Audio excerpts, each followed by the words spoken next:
We're tied to the very fabric of Catholic history. We're tied to the very founding of Maryland, to the Ark and the Dove. Whether or not it was in a history book, it is our history. It's in our very nature. It's in our DNA. Some of it's not so, flowery and wonderful to share, but it's still a part of who we are. And if it wasn't for that history, we might not be the people that we are today. Where a lot of the digs families originally were. How many ordinances yet?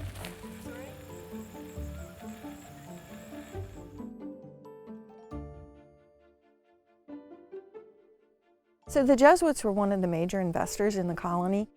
The Jesuits were very wealthy, and when that particular manor house went up, they were wealthy, and that manor house was a beacon. It was in brick, and it was to let everybody know that the Jesuits were here, they were doing well, and that they continued in southern Maryland. And so we do have this large 18th century building that stands testament to the Jesuits and their mission even today.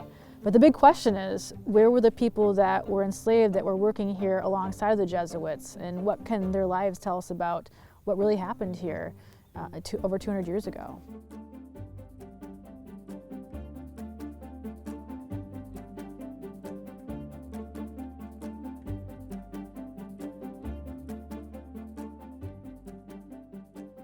My Plowden ancestors were enslaved here with the Jesuits. They came here beginning with Father Andrew White in 1634. I'm actually where they started.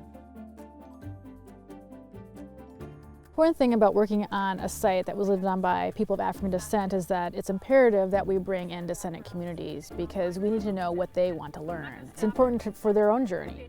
We know that the Jesuits were here, we know that they did enslave people of African descent, but no one really knows exactly where. And the most important thing that Dante Eubanks told me is that he wanted to know where they lived. Where on the landscape, in these big fields, where were their homes?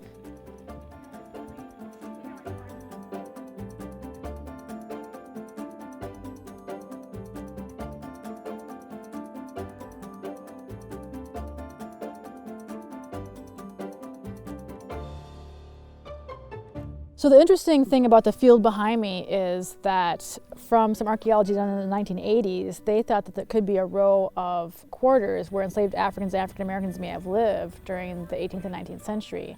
So instead of just doing shovel test pits, these small hand-dug excavations, what we decided to do instead is to use metal detectors. So I'm hoping to at least try and get some places on the map using just metal detectors and then try and look at those using more robust tests. So larger excavations. But for right now, it does look like there's something in the field and we're hoping to learn what it is.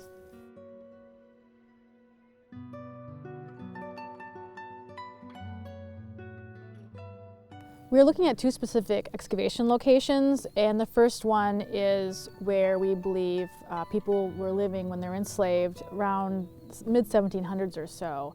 What the remote sensing showed us is that there was a burned area that had something else associated with it. When we began to dig on top of it, what happened is that within just not even a half foot down, we ran into this thick layer of shell and then this burned lens. After we started excavating that, we found bits of ceramics, glass, smoking tobacco pipe stems, all these things that tell us that we're definitely near a place where someone lived. The second location we're looking at is down south of Newtowne, and it's in a cornfield. And within this cornfield, we did another remote sensing survey, and we came up with what looked like could be a palisade or some sort of ditched feature. And within this ditched feature, it looks like there could have been a home of some type or a structure. It's very, very unique for archaeologists to find a place where people were enslaved, but in this sort of configuration of there being a ditch with a building inside. That's rare, and that's important for us to learn more about. What's even more exciting is that the site may even go back into the 1600s, and if that's the fact, then this is one of the oldest locations in Maryland that was lived in, that's known about by enslaved African Americans and Africans. So this is a huge find here in Newtowne. We are a long distance from the manor house. They couldn't see what was going on down here. There are just so many questions that we could ask about this. How are people being moved around? How are the Jesuits managing the property? And then hopefully these artifacts will tell us how the people that are being managed might have resisted their condition or adapted to their condition. Split up just because the agreements were not honored, but for the most part, they were kept intact. That is something wrong. So here's that coin. As you start to get those artifacts, and you kind of feel like, man, my ancestor may have touched that pot. My ancestor may have rested here, cooked here. Not just they worked here, but they lived, and they lived here.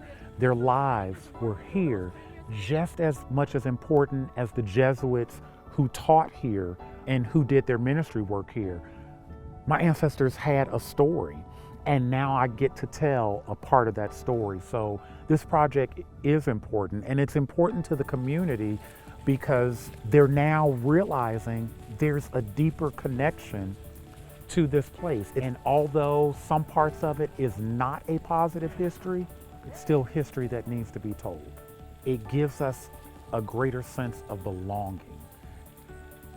The people that lived at these sites didn't leave records. Records were left about them. So we can't hear their voices. All we have is what they left behind. And even then, we have to substitute our voices for them. But at least we can see sort of this forensics, right? The archaeological DNA to try to figure out what their lives were like. It's a moth heart! And so it's a great sense of trust that comes with that, and sense of responsibility. We live with the legacies of, what happened during that early period, not just in Maryland, but up and down the East Coast. The strangeness of Maryland actually forces us to ask questions that we might not otherwise, that really bring us closer to understanding England, religion, colonialism in this early period. Issues that actually we face today.